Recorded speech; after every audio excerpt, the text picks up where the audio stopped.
बाकी के पहले वायदा बाजार के इंपॉर्टेंट नंबर्स हजदा कौन कौन से? रडार पर रहेगा क्योंकि आप एलएनटी मेंशन कर रहे थे, उसके सामने सीमेंस का परफॉर्मेंस बहुत ही स्ट्रांग है। मुनाफा आप देखिएगा 39% बढ़कर 471 करोड़ पर आया, 410 करोड़ का अनुमान था। रेवेन्यू में 28% तक की वृद्धि है, 4,858 करोड़ का ये आंकड़ा, जहां पर 4,250 करोड़ का अनुमान था। तो 600 करोड़ का बीट दरअसल रेवेन्यू में उभर कर आ रहा है। एबिट में भी 32% तक की वृद्धि है। एक्सपेक्टेशन था 530 करोड़ का, 621 करोड़ कंपनी ने डिलीवर किया। मार्जिन एक्सपेक्टेड थे कि 12.2% तक आएंगे, लेकिन 12.8% पर आए हैं, यानी कि करीब 40 बेसिस पॉइंट का इंप्रूवमेंट देखने को मिला है पिछले साल की तुलना में। अच्छा, ऑर्डर बुक में एक तो वो आपको याद होगा, एक लोकोमोटिव्स का एक बड़ा ऑर्डर इनके हाथ लगता हुआ दिखाई दिया था भारतीय रेल की तरफ से, तो वो लगभग 25,000 करोड़ का ऑर्डर इस पर्टिकुलर ऑर्डर बुक में शामिल है, उससे सपोर्ट मिला। कोर ऑर्डर फ्लो करीब 5,700 करोड़ का आता हुआ दिखाई दिया है, और कंपनी कह रही है एक बहुत ही तगड़ा ऑर्डर फ्लो दरअसल इंडियन रेलवेज की तरफ से आगे भी आने के आसार है। तो वहां पर सब्सटैंशियल टेंडरिंग देखने को मिलेगी। प्राइवेट कैपेक्स हो रहा है स्टील, सीमेंट, डेटा सेंटर्स में, ई व्हीकल्स मार्केट में, जहां पर कंपनी लार्जली पार्टिसिपेट करने के इशारे कर रही है। तो सीमेंस एक बहुत ही सॉलिड ग्राउंड पर डिलीवरी देखने को मिल रही है इस Q4 में। दीपक नाइट्रेट रेडार पर रखेंगे। On the face of it कुछ प्रेशर देखने को मिल रहा है। मुनाफा करीब 12% घटा है, 233 करोड़। यहां पर रेवेन्यू में 4% तक की वृद्धि देखने को मिली है, या फिर 5% की वृद्धि 1961 करोड़ पर आया। इबिट्टा में करीब 15% तक का डिक्लाइन। मार्जिन्स खासे गिरे हैं। अगर ब्रेकअप देखें तो एडवांस इंटरमीडियरीज में रेवेन्यू में हल्का सा इजाफा, 800 करोड़ का रेवेन्यू आया है। इबिट्टा में वहां पर प्रेशर और साथ ही साथ मार्जिन्स भी दबाव में आते हुए दिखाई दे रहे हैं। दूसरी तरफ इनका फिनोलेक्स का बिजनेस अगर आप देखेंगे तो वहां पर रेवेन्यू ग्रोथ माइल्ड है 4% की, एबिट बहुत फ्लैट है, और यहां पर भी मार्जिन थोड़े से फ्लैटिश टू करीब 60 बेसिस पॉइंट तक का दबाव बनता दिखाई दिया है। तो ये फिलहाल नंबर्स है दीपक नाइट्रेट के। साथ ही जीएसपीएल भी रेडार पर रहेगा, जहां पर मुनाफे में 31% तक की वृद्धि देखने को मिल रही है। यह आया 224 करोड़ पर, जहां पर एक्सपेक्टेशन 195 करोड़ की थी। रेवेन्यू आप देखिए 443 करोड़ पर कंपनी ने डिलीवर किया, 410 करोड़ के आसपास का अनुमान था। एबिट 300 करोड़ की एक्सपेक्टेशन थी, 295 करोड़ इन्होंने डिलीवर किया, और मार्जिन में थोड़ा सा इंप्रूवमेंट है, लेकिन बाजार अनुमान लगा रहा था 73% तक मार्जिन आएंगे, ये 67.2% पर आकर टिक गए हैं। इंप्रूवमेंट ईयर ऑन ईयर हल्का सा है। हाँ, एक्सपेक्टेशन से खराब हो सकते हैं, लेकिन इंप्रूवमेंट मार्जिन पे फिर भी देखने को मिला। पार्थिव, पहले सीमेंस, क्योंकि लास्ट एंड टूबरो पे कुछ कंसर्न्स आपने ब्यूटीफुली हाईलाइट करे। जरा एक महीने का सीमेंस का चार्ट खोलिएगा, क्या गजब के एक तरफा मूव इस स्टॉक में बनते ही चले जा रहे हैं। यह है तेजी सीमेंस की नंबर्स में यहां पे। लेकिन पार्थिव कोई कंप्लेंट नहीं, ऑल राउंड बीट है हर पैरामीटर पे। सीमेंस ने एक्सपेक्टेशन से बेहतर परफॉर्म करके दिया है। कितने स्ट्रेस्ड अब इस तरह की तेजी के बाद वैल्यूएशंस, कितना इस ग्रोथ पे भरोसा, और स्टॉक पे कॉल क्या? देखिए, कोई दो राय नहीं है कि वैल्यूएशंस काफी ऑन दी एक्सपेंसिव साइड लग रहे हैं, लेकिन जो मैंने एलएनटी की बात की, अगर वही चीज में सीमेंस का कंपैरिजन करूं तो यहाँ पे सीमेंस के जो ग्लोबल सीईओ है उन्होंने इंडिया के बारे में बहुत ही बुलिश कमेंट्री दी है। यहाँ पे हम देख रहे हैं कि वो लोग जो मोबिलिटी सेगमेंट है वहां पे उनकी जो अपॉर्चुनिटी साइज है उसको डबल डाउन कर रहे हैं, and they are talking about कि FY25 के अंत तक इनका जो इंडिया बिजनेस का अर्निंग पर शेयर है वो काइंड ऑफ यहाँ से डबल हो जाएगा। तो अगर मैं ट्रेल मल्टीपल पे देखूं तो सीमेंस बहुत ही एक्सपेंसिव लग रहा है, लेकिन जिस तरह का ग्रोथ चल रहा है, और यहाँ पे हम देख रहे हैं कि जैसे जैसे नए ऑर्डर्स एग्जीक्यूट हो रहे हैं, ऑर्डर पाइपलाइन बढ़ रही है, उनके मार्जिन भी सुधर रहे हैं। तो मार्जिन एक्रेटिव है, डिस्पाइट द फैक्ट कि सीमेंस जैसी कंपनी को भी बहुत सारे हेडविंड्स फेस करने पड़े in terms of raw material input cost. तो नो डाउट मैं जस्टिफाई नहीं करूंगा कि डिस्पाइट सच मोमेंटम यहाँ पे वैल्यूएशंस कंफर्टिंग है। मार्केट्स थोड़ा ओवर हीटेड है ये सेक्टर के अंदर, क्योंकि अभी कैपिटल गुड्स, इंफ्रा, यहाँ पे बहुत सारा बस चल रहा है।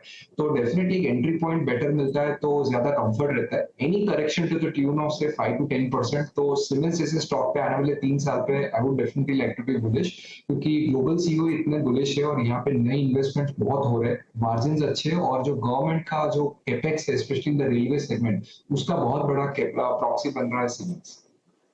अच्छा, तो ये कैपिटल गुड्स के रिच वैल्यूएशंस की स्टोरी। लेकिन बहेती साहब, क्या करोगे आप? बहुत अच्छे मूव्स, नंबर्स अच्छे, अब समझ में नहीं आ रहा नंबर्स के बाद जिन्होंने पोजीशन बना रखी थी छोड़ने आ जाएंगे। चार्ट्स पे क्या इंडिकेशन मिल रहे हैं आपको? जी आशीष जी, चार्ट स्ट्रक्चर काफी अच्छा है। Siemens clearly blue sky trajectory में ट्रेड कर रहा है, और जिस हिसाब के वॉल्यूम्स कंटिन्यूअसली इन लेवल्स पे भी हो रहे हैं, कल भी अगर हम देखें तो 11% का ओवाई एडिशन हुआ है। हमें लग रहा है कि यहाँ से भी एक बड़ा मूव देखने मिल सकता है सीमेंस में। तो जिनके पास भी लॉन्ग है 3740 का एक स्टॉप लॉस बनाकर बने रहे, हमें लगता है कि इसमें जल्दी 3950 तक के लेवल्स देखने मिल सकते हैं। भाई तेजी रहेगी कायम। जिनके पास है वो तो 3740 पे अपना स्टॉप लॉस अब प्लेस कर लें। शायद ऊपर के दायरे और खुले सीमेंस पे। नंबर्स थम्स अप है, नंबर्स जो कंपनी ने डिलीवर करे।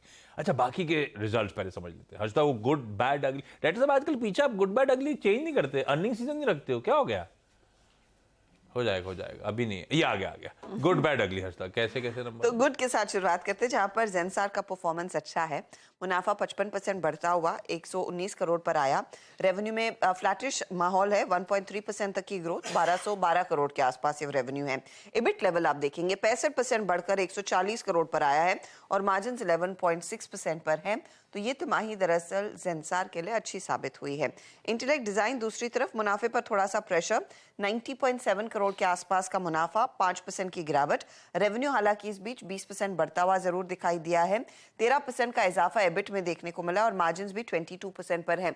कंपनी ने गाइड किया था कि 20% के आसपास मार्जिन उनके आने चाहिए। FY23 में वही डिलीवर करके दिया है इन्होंने। अब आते हैं मैंगलोर केमिकल एंड फर्टिलाइजर पर।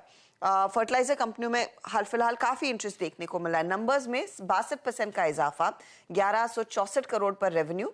प्रॉफिटेबिलिटी 19 गुना बढ़ती हुई दिखाई दे रही है, 67-68 करोड़ पर यह आंकड़ा आया।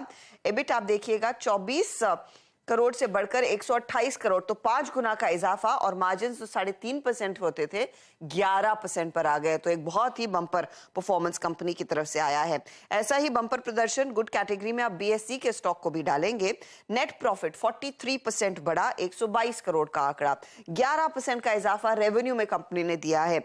इबिट में 56% तक की वृद्धि देखने को मिल रही है, आंकड़ा आ रहा है 95 करोड़ का, और मार्जिन जो 29 से 30% के रेंज में थे, 42% के मार्जिन्स ये डिलीवर होती हुई दिखाई दिए हैं इस पर्टिकुलर स्टॉक एक्सचेंज की तरफ से।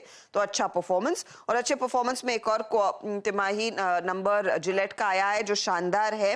मुनाफा 48% बढ़ा है, 102 करोड़ के आसपास आता हुआ, 9% की ग्रोथ, रेवेन्यू में 619 करोड़ का ये आंकड़ा। इबिट में भी अगर आप देखिए ऑपरेशनली मजबूती देखने को मिल रही है, 2% की ग्रोथ, लेकिन मार्जिन जो 23% पर थे 21.6%, तो हल्का सा मार्जिन दबाव देखने को मिल रहा है, वरना ये नतीजे अच्छे हैं। मार्जिन कॉन्ट्रैक्ट हुए हैं जिलेट के। अच्छा सतपुत्र साहब, आज क्या बात है, गाबा जी ने भी, आपने भी, दोनों ने आईटी नीम से, अमित सेठ साहब ने आईटी की पिक अपनी कंटिन्यू करी। जैन साहब कैसा प्लेस्ड है भाई? नंबर्स तो काफी अच्छे हैं ऑपरेशनली। आशीष जी, देखिए आईटी अवॉइड नहीं करना, निगलेक्ट नहीं करना है आईटी, लेकिन रोज रोज वही फ्लेवर, रोज रोज वही बात अच्छा। होती है, तो इसलिए आज आईटी हम दोनों ने छोड़ दिया लगता है। देखिए जेंसार की अगर बात करें तो मेरे हिसाब से जेंसार का स्ट्रक्चर बेहतरीन स्ट्रक्चर है। इट्स अ राउंड, आप कप एंड सॉसर फॉर्मेशन में से टेक्निकल में कहते हैं। इनफैक्ट ये वीकली चार्ट पे बहुत ज्यादा तगड़ा दिखता है। मेरे हिसाब से 350 का टारगेट होगा, लेकिन मैं पोजिशनली बात कर रहा हूँ, ट्रेडिंग की बात नहीं कर रहा हूँ। तो मेरे हिसाब से जहां डिप मिलेगा 300 के नीचे तो मुझे नहीं लगता कि जाएगा। तो जो भी मिलेगा डिप टुवर्ड्स 300, उसे उसे आप बाइंग के लिए यूज करें 290 के स्टॉप लॉस के साथ, और इसे पोजिशनली रखें 350 के टारगेट के लिए। क्विकली बाकी के स्टॉक से न्यूज। हर्षदा, ऑटो के नंबर्स पर वैसे भी हमारी नजरें रहती है। अप्रैल का एक ब्रेकडाउन आया है कि किस तरह की बिक्री M&M की तरफ से आई है। तो प्रोडक्शन का आंकड़ा है 18% तक का इजाफा प्रोडक्शन में, 58,664 44 गाड़ियां इन्होंने बनाई हैं, जहां पर मंथ ऑन मंथ अगर आप देखेंगे अप्रैल सेल्स में करीब 40% तक की वृद्धि देखने को मिल रही है। एक्सपोर्ट हालांकि कुछ घटा है, करीब 33% तक की गिरावट एक्सपोर्ट मार्केट में इनकी बनती हुई दिखाई दी है। तो ये M&M का अप्रैल अपडेट आता हुआ। जय भारत मारुति की तरफ से अपडेट है, 2 नए मैन्युफैक्चरिंग प्लांट्स हरियाणा और गुजरात में लगाते हुए दिखाई देंगे। लगभग 300 से 350 करोड़ रुपए इन्वेस्ट करने का प्लान है। स्टॉक कल तेजी में था। GMR एयरपोर्ट रेडार पर रखेंगे, पैसेंजर ट्रैफिक जो 5 एयरपोर्ट्स ये मैनेज करते हैं उसमें 33% तक का इजाफा अप्रैल के महीने में ईयर ऑन ईयर बेसिस पर आता हुआ दिखाई दिया है। कंपनी ये भी कह रही है aircraft movement in particular airports में 22% बढ़ा है। तो ये डेटा पॉइंट्स इन्होंने शेयर किए और एनबीसीसी भी रेडार पर रहेगा, जहां पर कंपनी कह रही है कि अप्रैल के महीने में इनके हाथ करीब 1265 करोड़ के ऑर्डर्स लगते हुए दिखाई दिए हैं। ओके, रखिए इन स्टॉक्स रडार पे। रखिए आज वायदा के कर्व में Canara bank, Manappuram, BHEL continue करेंगे, पीएनबी इंक्लूड होता हुआ और जीएनएफसी बाहर। तो अभी भी 4 ही स्टॉक्स हैं एफएनओ के कर्व में। टाटा मोटर्स और सिप्ला के ध्यान रखिए, आज नंबर्स आने। इन स्टॉक्स पे भी आगे बातचीत हो जाएगी। इस नोट पर मुनाफे की तैयारी को अब मैं समेट रहा हूं और आप शुरुआत करेंगे हम लोग पहला सौदा की।